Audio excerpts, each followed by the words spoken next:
The meeting room on Trade Station Nexus 7 felt cold, despite the warm air flowing through the vents. Ambassador Zethkar sat at the large round table, his green scales catching the overhead lights. His long fingers drummed slowly on the metal surface as he waited. The Saurian diplomat had attended thousands of meetings in his long career, but today felt different. Captain Elena Vasquez entered the room with heavy steps. Her human face looked tired and dark circles shadowed her eyes. She had been traveling for weeks to reach this station. Behind her walked Dr. Kreith, the insect-like representative of the Hive Collective. His forearms moved in quick, nervous gestures. "Captain Vasquez," Zethkar said, standing to greet her, "I am sorry for your loss. The attack on your colony ship was a terrible tragedy." Elena nodded but did not smile. "Thank you, Ambassador. I'm here about the survivors, the children who were rescued." Dr. Kreith's compound eyes glittered as he moved to his seat. "Yes, the young specimens are safe. We have been taking very good care of them." "Specimens?" Elena's voice became sharp. "They are children, not specimens." Zethkar felt something cold move through his chest. In all his years working with different species, he had learned that how a people treated their young showed their true nature. "Dr. Kreith, perhaps you could explain the situation to Captain Vasquez." The insect-like being clicked his mandibles together. "Of course. After the pirate attack destroyed the human colony ship Terra's Hope, we recovered 43 young humans. They have been placed in secure facilities for observation and care." "Where are they?" Elena asked. "I want to see them." "That is not possible at this time," Dr. Kreith replied quickly. "They are undergoing necessary medical and psychological evaluation. Humans are known to be unpredictable, especially the young ones. We must ensure they pose no threat to station security." Zethkar's scales began to change color slightly, a sign of stress among his people. "Threat? These are children who survived a terrible attack. What kind of threat could they possibly pose?" Dr. Kreith's forearms waved in different directions. "Human children develop aggressive tendencies early. They are also carriers of various diseases that could spread to other species. The council decided that strict containment was necessary for everyone's safety." Elena stood up so fast her chair fell backward. "Containment? You're keeping children in containment?" "Protective custody," Dr. Kreith corrected. "They are being fed and housed properly. Our scientists are studying their behavior to better understand human development." "Studying them?" Elena's hands formed fists. "These children just watch their families die. They need comfort, not study. They need other humans, not isolation." Zethkar watched the exchange with growing concern. His people valued family bonds above almost everything else. Young Saurians were treasured and protected by their entire communities. The idea of keeping traumatized children away from their own kind felt wrong in ways he could not fully express. "Captain Vasquez," he said slowly, "perhaps we could arrange a visit, just to see that the children are well cared for." Dr. Kreith's antennae twitched rapidly. "The council has strict rules about contact with the specimens. No unauthorized personnel are allowed near the containment areas." "I am their species representative," Elena said through gritted teeth. "How am I unauthorized?" "Humans have not been granted full species rights in the Galactic Council," Dr. Kreith explained. "Your people are still classified as a developing species under observation." Zethkar felt his internal temperature rising, another stress response. "Dr. Kreith, humans have been part of galactic trade for over 50 years. They have colonies on dozens of worlds. Yes, but they remain unpredictable. This incident with the children proves our caution is correct. They were found in the wreckage exhibiting violent behavior toward our rescue teams." Elena's voice became very quiet, which Zethkar recognized as dangerous in many species. They exhibited violent behavior because they were scared children who had just watched pirates murder their parents. Any child would fight when strangers tried to take them away. "Nevertheless," Dr. Kreith continued, "the council has decided that the children will be separated and placed on different worlds. This will prevent them from forming dangerous group bonds and will allow for better individual study." The words hit the room like a physical blow. Zethkar's scales shifted to a deep red color that he had not displayed in decades. Elena went completely still, which somehow felt more frightening than if she had screamed. "You plan to separate them?" Zethkar asked. "Children who have already lost everything?" "It is for the best," Dr. Kreith insisted. "Human pack bonding is extremely strong and can lead to aggressive group behavior. By keeping them apart, we can raise them to be more civilized." Elena turned to look at Zethkar. The human's eyes held a pain so deep that it made the Saurian diplomat's hearts ache. Ambassador, I need your help, please. I'm asking you as one parent to another. Zethkar had 3 younglings of his own back on his homeworld. The thought of them being taken and caged made his blood feel like ice. Dr. Kreith, I must insist that we visit these children immediately. As a council ambassador, I have the right to inspect any facility on this station. Dr. Kreith's compound eyes shifted between them. Very well, but the visit must be brief and you cannot make physical contact with the specimens. Stop calling them specimens, Elena said quietly. What would you prefer I call them? Dr. Kreith asked. Their names, Elena replied. They have names. As they left the meeting room, Zethkar felt a growing dread in his chest. He had seen many terrible things in his diplomatic career, but something about this situation felt different. Wrong in a way that went beyond politics or species differences. The corridor leading to the containment levels was long and white. Their footsteps echoed off the metal walls. Elena walked beside him in silence, but Zethkar could see her hands shaking slightly. Captain, he said softly, tell me about these children. Elena was quiet for a moment before answering. The youngest is 6 years old, a little girl named Maya. She was traveling with her grandmother to meet her parents on the new colony. The oldest is 14, a boy named Marcus who was helping in the ship's engine room when the attack happened. Do you know them personally? I know their families. I helped evacuate some of the other ships in the colony fleet. Elena's voice became thick. These children have been alone for 3 months, Ambassador. 3 months without a single human voice or touch. Zethkar felt his scales darken further. 3 months was a long time for any young being to be isolated from their own kind. For humans, who were known to be highly social creatures, it must have felt like a lifetime. As they approached the containment level, Dr. Kreith stopped at a security checkpoint. Before we proceed, you must understand that what you see is necessary for galactic security. These procedures have been approved by the full council. Elena looked at Zethkar one more time. Please remember that they're just children, Ambassador. Whatever you see in there, please remember that they're just scared children who want to go home. The security doors opened with a soft hiss, and they stepped into a hallway lined with transparent cells. Zethkar's heart stopped beating for a moment as he saw what lay beyond. The hallway stretched before them like a nightmare made real. On both sides, transparent cells lined the walls from floor to ceiling. Each cell contained a single small figure. Zethkar's throat made a sound he had never heard himself make before. Dear ancestors, he whispered in his native language. Elena pressed her hand against the nearest cell wall. Inside, a small girl with dark hair sat in the corner, rocking back and forth. She did not look up when Elena's hand touched the transparent barrier. Maya, Elena called softly. Maya, it's Captain Vasquez. Do you remember me? The little girl continued rocking. Her eyes stared at nothing.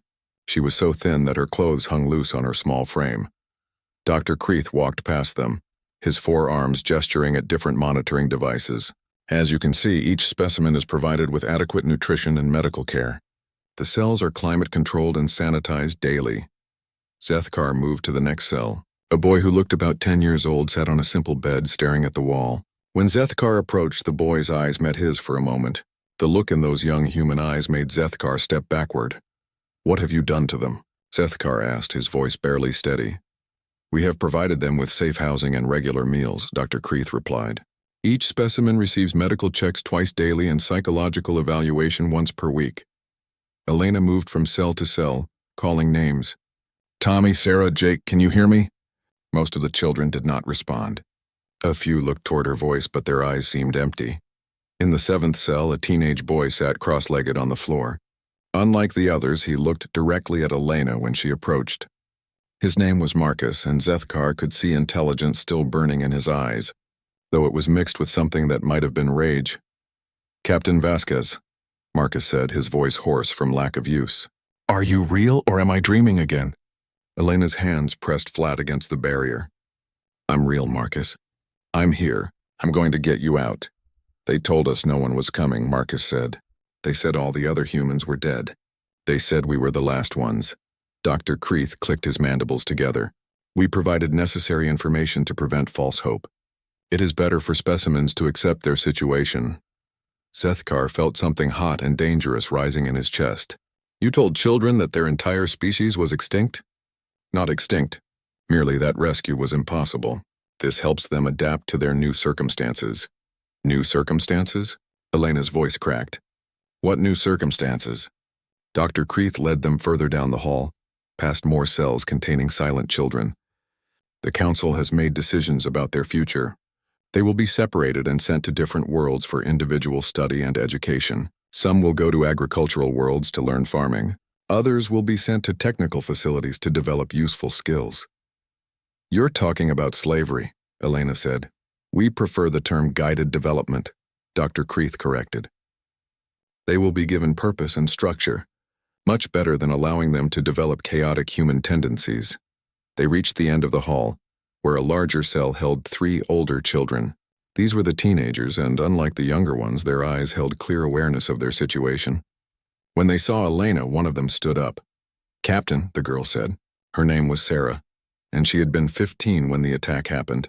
Please tell me you're taking us home. Elena could not speak for a moment. Zethkar watched tears flow down the human's face.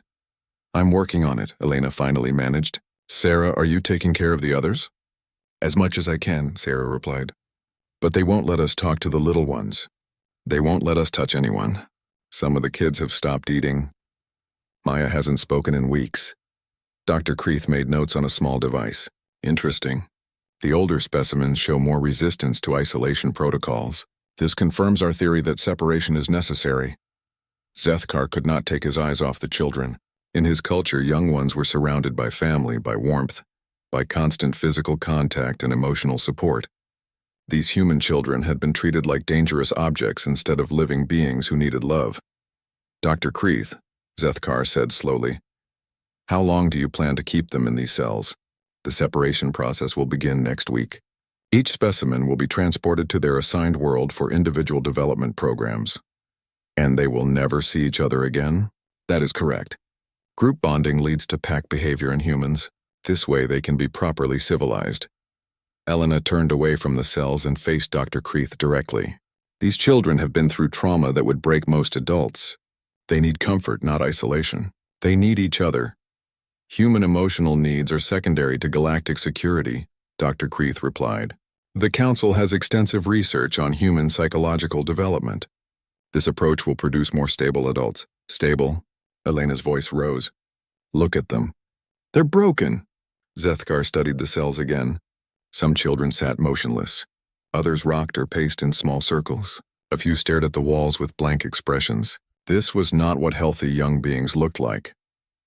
Dr. Creeth, Zethkar said, in my species, isolation from family is considered one of the cruelest punishments possible. Are you certain this treatment is producing positive results? The specimens have shown decreased aggressive behavior and increased compliance with instructions, Dr. Creeth explained. These are positive developments. They've given up, Elena said quietly. You've convinced them that no one cares about them. You've broken their spirits. In one of the middle cells, a small boy began to cry. The sound was soft and hopeless. None of the other children responded, though Zethkar could see some of them looking toward the sound with pain in their eyes. Why don't the others comfort him? Zethkar asked. Physical contact between specimens is forbidden, Dr. Creeth said. It can lead to pack bonding and coordinated resistance. Resistance to what? To their treatment and eventual placement. Zethkar felt his scales shifting to colors he had not displayed since his own children were threatened years ago. The boy continued crying, and the sound cut through the Saurian's careful diplomatic control like a blade. Dr. Creeth, Zethkar said, his voice becoming formal and cold. I need to see all documentation related to these children, their medical records, psychological evaluations, and the council decisions about their futures. That information is classified. I am a sitting ambassador to the Galactic Council. I have security clearance for classified materials. Dr. Creeth's compound eyes shifted nervously. Very well. But you must understand that everything has been done according to proper procedures. As they prepared to leave the containment area, Elena stopped at Marcus's cell one more time. Marcus, I want you to tell the others something for me. Tell them that there are millions of humans alive and safe. Tell them that we never stopped looking for them. Tell them that we're going to bring them home. Marcus nodded, though his eyes remained filled with doubt. Walking back through the hallway of cells, Zethkar felt something fundamental shifting inside him. He had spent his career believing that the Galactic Council represented civilization and progress. But what he had just seen was neither civilized nor progressive. "Captain Vasquez," he said as they entered the elevator, "I think I understand now why humans fought so hard in the border wars, and why other species respect your determination." Elena looked at him with red eyes. "Ambassador, those children are dying in there. Not physically, but in every way that matters. If we don't get them out soon, there won't be enough left of them to save." The elevator rose toward the administrative levels, but Zethkar felt as though he was descending into something dark and terrible. The documents Dr. Kreith would show him would reveal the full scope of what the Council had planned for these young humans, and Zethkar suspected that what he learned would change everything. The Council chamber buzzed with conversation as representatives from dozens of species took their seats. Zethkar sat at his assigned place, but his hand shook as he held the datapad containing the documents Dr. Kreith had provided. The information on the device made his stomach feel sick. The documents revealed the full plan for the human children. They would be separated and sent to different worlds as experimental subjects for long-term studies on human development. The papers described them as valuable research opportunities and living specimens for behavioral modification. Worst of all, the plan stated that the children would never be told the truth about their origins or species. Council Chairman Veltar called the emergency session to order.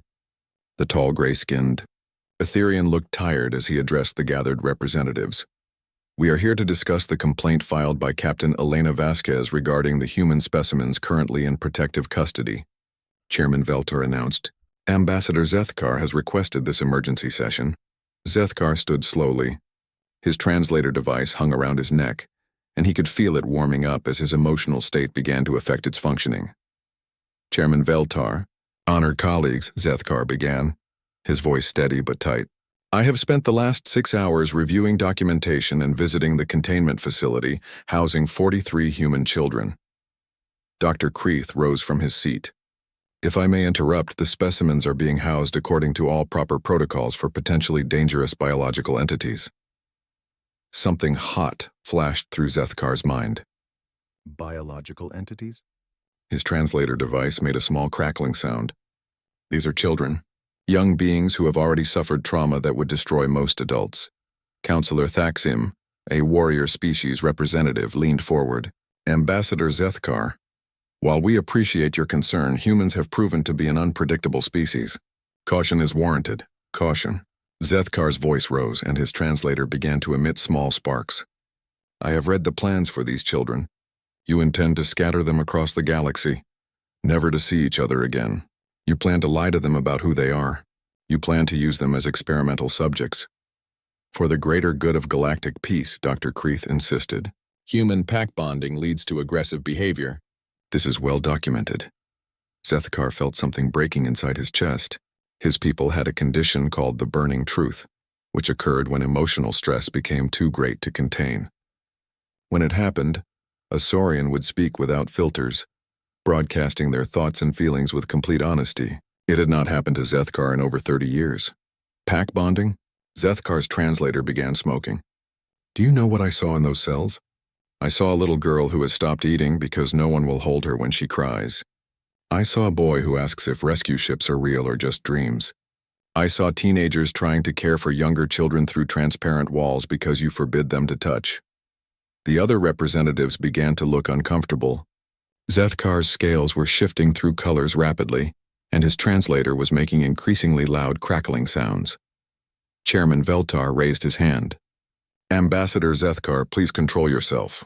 "Control myself?" Zethkar stood fully upright, his full height imposing in the chamber. "You want me to control myself while children suffer?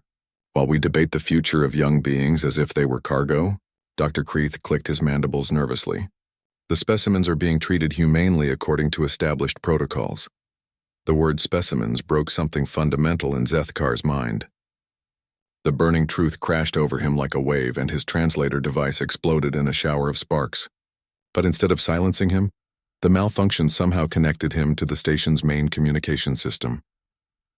"Their names are Maya and Marcus and Sarah and Tommy," Zethkar's voice boomed through every speaker on the station. "They are not specimens. They are children!" His words were being broadcast not just through the station, but through the communication array that connected Nexus 7 to the entire galactic network. Every ship, every station, every inhabited world in the known galaxy was hearing his voice. "You want to know about human pack bonding?" Zethkar continued, his voice carrying to billions of beings across space.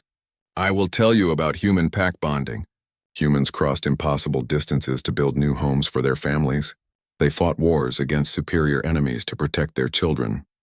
They died by the millions rather than surrender their young to slavery. In the council chamber, representatives were frantically trying to cut the broadcast, but the burning truth was affecting the station's systems in ways they did not understand. And what have we done? Zethkar's voice cracked with emotion. "We have taken children who watched their parents die and locked them in cages. We have told them lies. We have planned to separate them forever. We have become the monsters that parents tell their children about in scary stories." The broadcast was reaching every corner of civilized space. On ships and stations, beings of dozens of different species were hearing the Saurian ambassador's words. Many were gathering around communication devices, listening to something they had never heard before, a complete emotional breakdown by one of the galaxy's most respected diplomats. "Do you know what these children asked me?" Zethkar continued. "They asked if anyone was coming for them. They asked if they would ever go home. They asked if anyone remembered their names. And I had to look into their eyes and see the hope dying because of what we have done to them." On the bridge of a passing trade ship, Captain Morden of the Corvan Empire listened with growing anger. The Corvan were a warrior species who valued honor above all else, and what he was hearing sounded like the worst kind of cowardice. In the peaceful gardens of the ethereal homeworld, beings who rarely concerned themselves with galactic politics stopped their meditation to listen. The pain in the Saurian's voice was affecting empathic species across space. "I have 3 children of my own," Zethkar broadcast to the galaxy. "I cannot imagine the pain of losing them, but I can imagine the horror of knowing they were alone and afraid while others debated their fate, as if they were property." Dr. Kreeth was shouting orders to technicians trying to stop the broadcast, but the station's communication system seemed to be amplifying Zethkar's voice instead of cutting it off. "Every species in this galaxy protects their young." Zethkar's voice reached fever pitch. "It is the most basic, most sacred duty of any civilized people. We do not cage other people's children. We do not lie to orphans. We do not experiment on the innocent." On a dozen different worlds, beings were reaching for their communication devices to contact their representatives. The Saurians' words were spreading like fire through the galactic network. "You say humans are dangerous because they form pack bonds?" Zethkar laughed, but it was not a happy sound. "Every species forms bonds. Corvan form battle brotherhoods.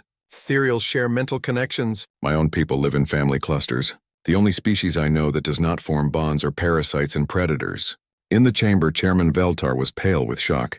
This was not just a diplomatic incident.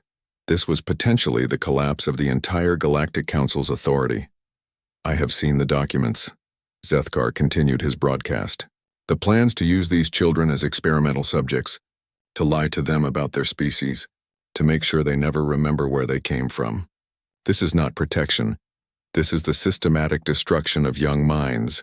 The communication system finally began to show signs of overload, but Zethkar's voice was still reaching across space.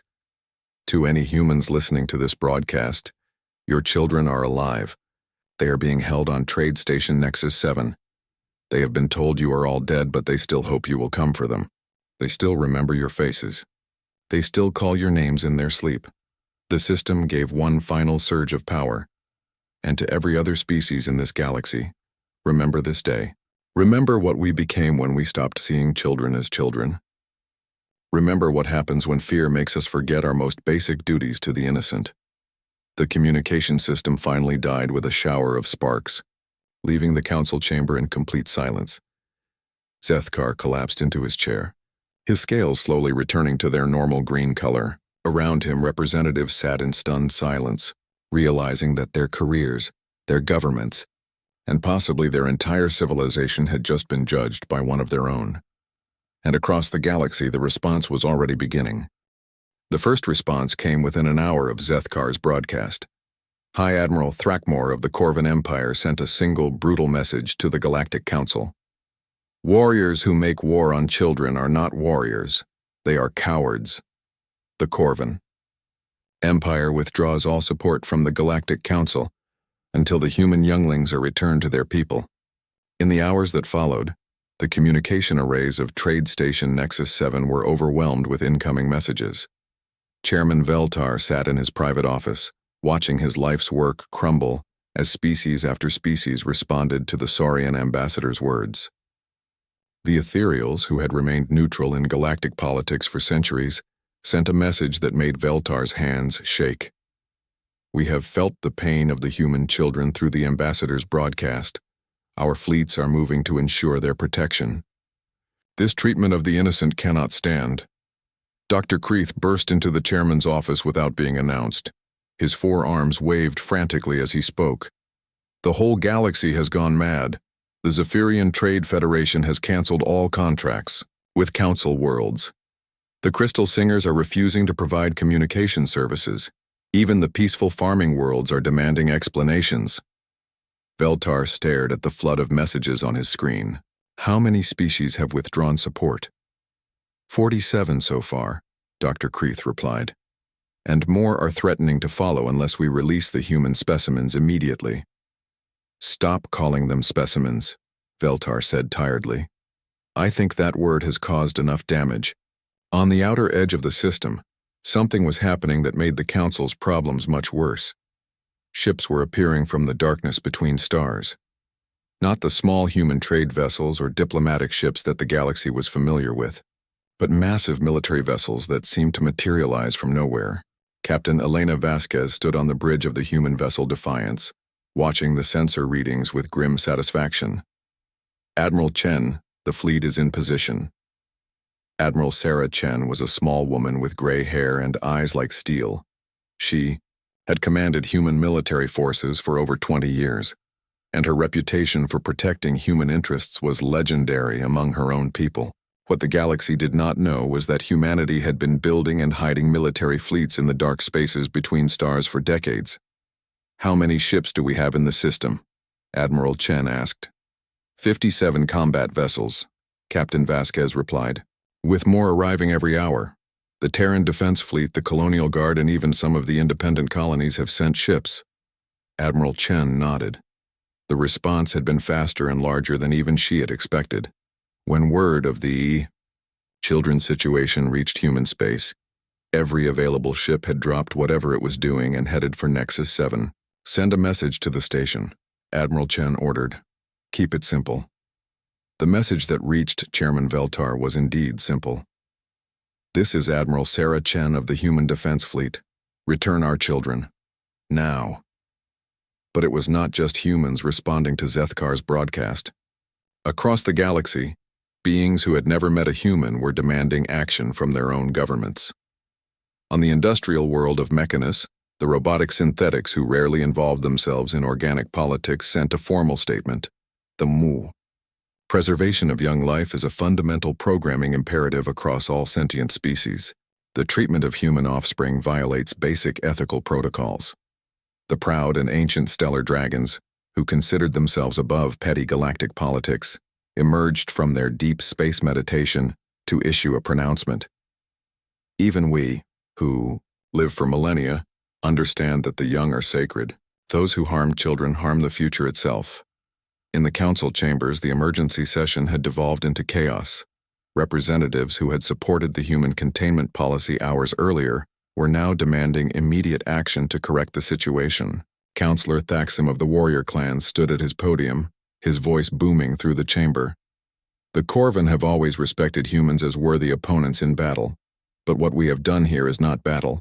It is the behavior of scavengers, who prey on the weak. The representative from the Hive Collective, Dr. Kreith's own people, had distanced themselves from his actions. The hive mind does not approve of the individual actions taken by Dr. Kreith. The treatment of young beings from any species violates our core programming for species survival. Dr. Kreith found himself standing alone as even his own people abandoned the policies he had implemented. But the research opportunities, the chance to study human development in controlled conditions, Research. Ambassador Yuldeen of the Crystal Singers made a sound like breaking glass. You call torture research? You call child abuse science?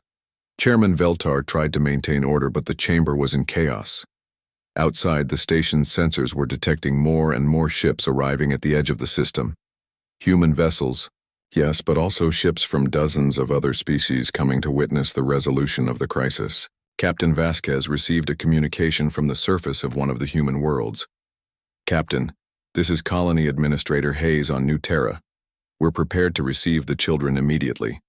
Medical teams are standing by, and we have families, ready to provide temporary homes until permanent arrangements can be made. Similar messages were coming from human worlds across space. Every colony, every station, every ship was offering to help care for the rescued children. But it was not just humans offering assistance. The Ethereals had sent medical specialists trained in treating psychological trauma. The Corvin offered to provide security escorts to ensure the children's safe passage. Even species that had never had direct contact with humans were sending offers of aid. The response from the peaceful agricultural worlds was particularly moving. The cultivators who spent their lives growing food to feed other species sent a simple message. We who nurture plants understand the importance of protecting growing things. These human children must be allowed to grow in peace. Admiral Chen watched the sensor readings as more ships continued to arrive. Captain Vasquez, are you seeing this? Yes, Admiral. We're detecting vessels from at least 30 different species. All of them are taking positions around the station. What was happening had never occurred before in galactic history. Species that had been enemies were flying side by side. Cultures that had never communicated were coordinating their efforts, all because of 43 human children and one Saurian diplomat's refusal to accept injustice. In his private quarters, Zethkar sat quietly, still recovering from the burning truth. His scales had returned to their normal color, but he felt fundamentally changed by what had happened. His aide brought him updates on the galactic response. Ambassador, the aide said softly, there are reports of demonstrations on over 100 worlds. Beings are gathering to demand the children's release. Some governments are threatening to leave the Galactic Council entirely if this situation is not resolved. Zethkar nodded slowly. And the human fleet? Growing larger by the hour. But Admiral Chen has not made any aggressive moves. They seem to be waiting. They are being patient, Zethkar said. But human patience has limits, especially when it comes to their young. As if summoned by his words, his communication device chimed with an incoming message. It was from Admiral Chen herself. Ambassador Zethkar, this is Admiral Sarah Chen. I want to thank you for speaking the truth about our children. I also want you to know that we appreciate your efforts to help them. Zethkar activated the reply function. Admiral Chen, I only did what any decent being would do when faced with such injustice. Perhaps, Admiral Chen replied. But you were the only one who actually did it. I have a request, Ambassador. Will you help us bring our children home? Zethkar looked out his window at the growing fleet of ships surrounding the station. Humans and aliens working together, united by a common cause that transcended species boundaries. Admiral Chen, he replied, it would be my honor. In the council chambers, Chairman Veltar finally accepted the inevitable. The political cost of maintaining the current policy had become too high. The galaxy itself was demanding change. Dr. Saidio. Kreeth, he said wearily, prepare the human children for immediate transfer to Captain Vasquez's custody. Dr. Kreeth's compound eyes went wide. But the research, the protocols, the safety concerns. The only safety concern I have now, Chairman, Veltar replied, is the safety of this station if we don't return those children to their people immediately. Outside, Admiral Chen's fleet waited with the patience of predators, while representatives from dozens of species watched to ensure that justice was finally served. The galaxy had awakened to a truth that would change everything. Children belonged with their families regardless of species, politics, or fear, and at the center of it all, 43 human children waited in their cells not knowing that the entire galaxy was about to move to bring them home. The containment level had never seen so many people at once. Captain Elena Vasquez walked beside Ambassador Zethkar, as medical teams from 3 different species moved carefully through the corridor of cells. The transparent barriers that had held the children for months were finally being opened. Dr. Mira Santos, the chief medical officer from the human vessel Defiance, knelt beside little Maya's cell as the barrier dissolved. The 6-year-old girl had not moved from her corner, still rocking back and forth with empty eyes. "Hello, Maya," Dr. Santos said softly. "My name is Mira. I'm here to take you somewhere safe." Maya looked up for the first time in weeks. "Are you real? Or are you a dream like the others?" Elena felt her heart break all over again. "She's real, Maya. We're all real. And we're here to take you home." Across the hall, Marcus stood uncertainly at the entrance to his former cell. The 14-year-old boy had been the strongest of the children, helping the others through the worst moments of their imprisonment. Now he looked lost and afraid. "Marcus," Elena called to him. "Do you remember me?" "Captain Vasquez," Marcus said, his voice hoarse. "They told us you were dead. They told us everyone was dead." "We're very much alive," Elena assured him, "and we never stopped looking for you." Ambassador Zethkar watched as ethereal medical specialists worked with the most traumatized children. Their empathic abilities allowed them to sense the deep emotional wounds that would take time to heal. The pale ethereal beings moved with infinite gentleness as they helped children who had forgotten what kindness felt like. "How long will it take for them to recover?" Zethkar asked Dr. Santos. "Some of the physical effects will heal quickly," she replied, lifting a small boy who had not spoken since his rescue. "But the psychological trauma, that will take much longer. They've been told for months that no one cared about them, that they were alone in the universe." Sarah, the 15-year-old who had tried to care for the younger children through the cell walls, stood with tears streaming down her face as she was finally allowed to hold little Maya. The reunion between the older and younger children was both beautiful and heartbreaking. "I tried to tell them you would come," Sarah whispered to Elena. "I tried to keep them believing, but it was so hard." "You did perfectly," Elena assured her. "You kept them alive until we could get here." The evacuation process took several hours. Each child needed medical attention, and many were too weak or traumatized to walk on their own. The medical teams worked with patience and care, understanding that these children had been through experiences that would have broken many adults. Dr. Creeth watched from a distance, guarded by station security. His forearms hung limply at his sides as he saw the results of his research program. The children who had been lively and curious before their imprisonment were now hollow shells of their former selves. Chairman Veltar arrived as the last of the children was being transferred to the medical bay. He looked exhausted and years older than he had been just days before. "Ambassador Zethkar," he said quietly, "I owe you an apology, and more than that, I owe these children an apology that can never be adequate." Zethkar's scales had returned to their normal green, but his eyes still held the fire of righteous anger. "The children deserve more than apologies, Chairman. They deserve justice. Dr. Creeth will face a full council investigation," Veltar promised, "and we will be reviewing all of our policies regarding the treatment of refugees and displaced persons." "See that you do," Zethkar replied, "because the galaxy is watching now, and it will not tolerate this kind of injustice again." In the medical bay, the children were being examined and treated by the best medical staff that human and allied species could provide. Many of them clung to the human medical personnel, desperate for contact with their own kind after months of isolation. Admiral Chen arrived with the transport ships that would take the children to safety. She was a small woman, but her presence filled the room with authority and protection. "Children," she said, addressing them all at once, "I want you to know that you are safe now. You are going to a place where there are other humans, where there are families waiting to take care of you. You will never be alone again." Marcus, who had become the unofficial leader of the older children, raised his hand tentatively. "Admiral, are our families really dead?" Admiral Chen's expression softened. "Yes, Marcus. I'm sorry. Your families died when the pirates attacked your ship, but that doesn't mean you don't have family anymore. The human race is your family. Every human in the galaxy is your family, and families take care of each other." The journey to New Geneva, the closest human world, took 3 days. During that time, the children began the slow process of remembering what it felt like to be cared for. Human crew members took turns sitting with them, reading stories, playing simple games, and just talking.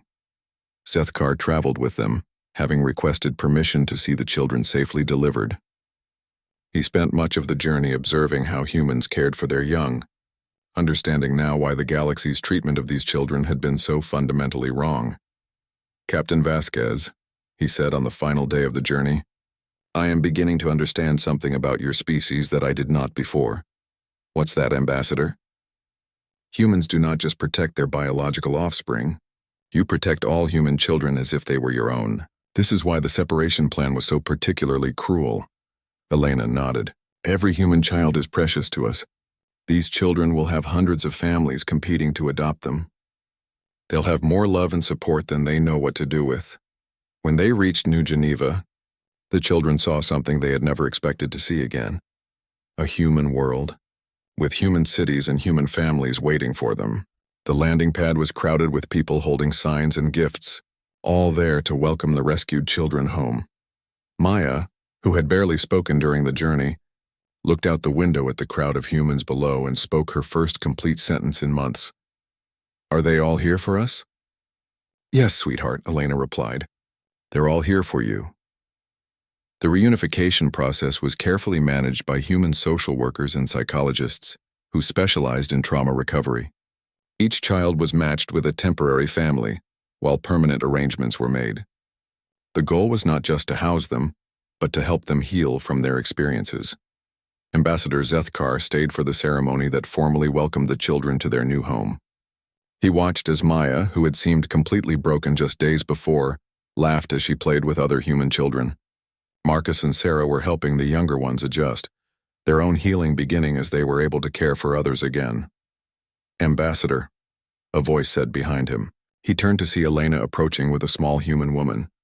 "This is Dr. Jennifer Walsh," Elena said. "She's one of our leading experts in childhood trauma recovery. She wanted to thank you." Dr. Walsh extended her hand in the human gesture of greeting. "Ambassador Zethkar, what you did for these children will never be forgotten. You gave them back their lives." "I only spoke the truth," Zethkar replied. "Any decent being would have done the same." "But you were the one who actually did it," Dr. Walsh said. "And because of that, these children have a future."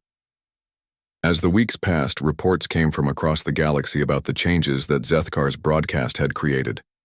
The Galactic Council had established new protocols for the treatment of refugees and displaced persons.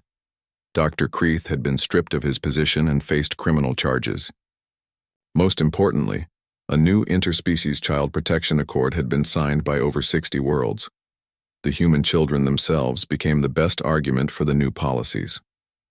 As they healed and grew, they showed the galaxy what was possible when the vulnerable were protected instead of exploited.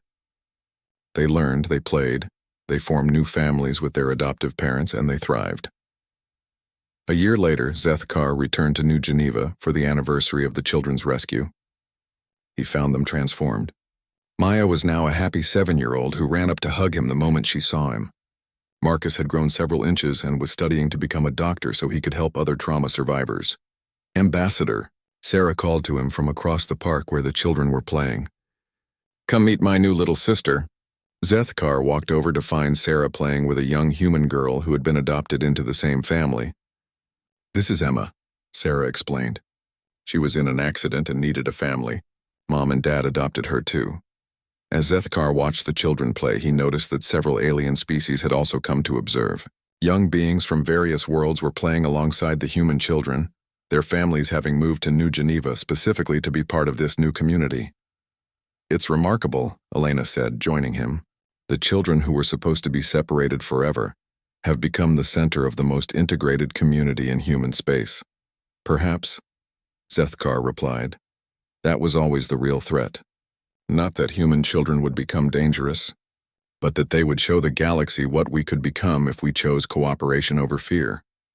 As the sun set over New Geneva, children of a dozen different species played together in the park. Their laughter echoed across the settlement, a sound that represented hope for a galaxy that had learned to choose compassion over control.